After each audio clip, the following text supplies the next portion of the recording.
Wendy and I met while we were working on Clipper Cruise Line. I'm from Pennsylvania, she's from Afton, right here in St. Louis. Wendy moved home after finishing college in 1992, and we didn't expect to see each other again, but I ended up getting transferred to the corporate office just a year later, and then we ended up getting married in 1995.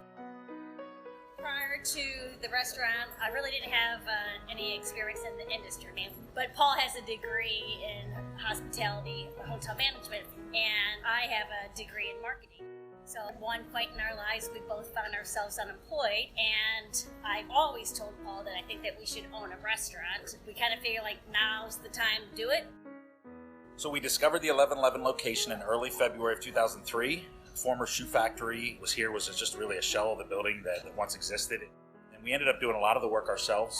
After the construction workers would leave, we did a lot of the demo, we did a lot of the tuck pointing and all the woodworking and finishing and painting of the building. We really saw the potential that the space had, and it's become, honestly, one of the most unique restaurants in St. Louis.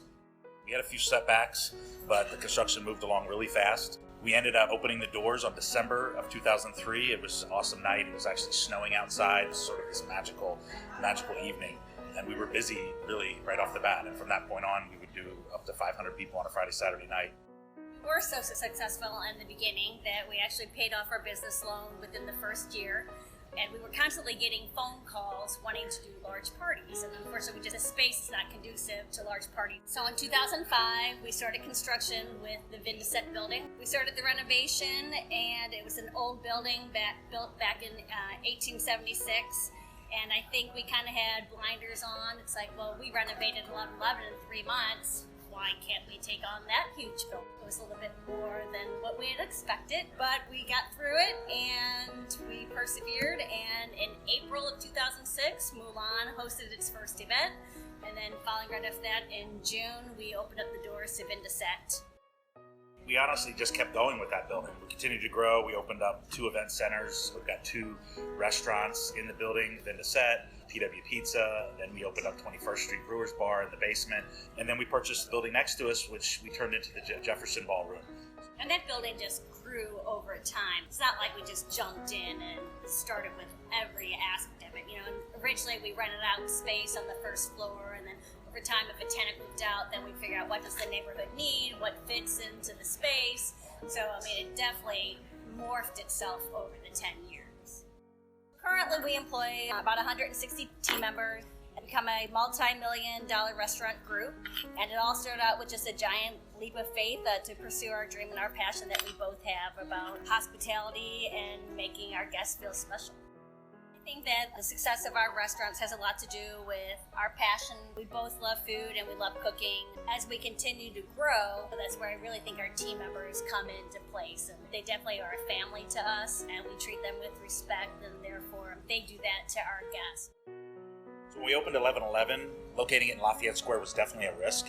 It wasn't the greatest neighborhood back then, but it had a lot of people that were committed to making the neighborhood a great place to live. And we really felt that this was a spot that we could take root and make a difference. Now you look at Lafayette Square and there's shops, there's all kinds of other restaurants. Paul and I, we work really hard. We work great together, hang out all the time. We just really enjoy being around one another, and we complement one another. My weaknesses are his strengths and vice versa. I was raised by a single mom who was a waitress who worked doubles. She had 6 kids, and she raised us all on her own. And Paul came from a farm out in Pennsylvania and had to work.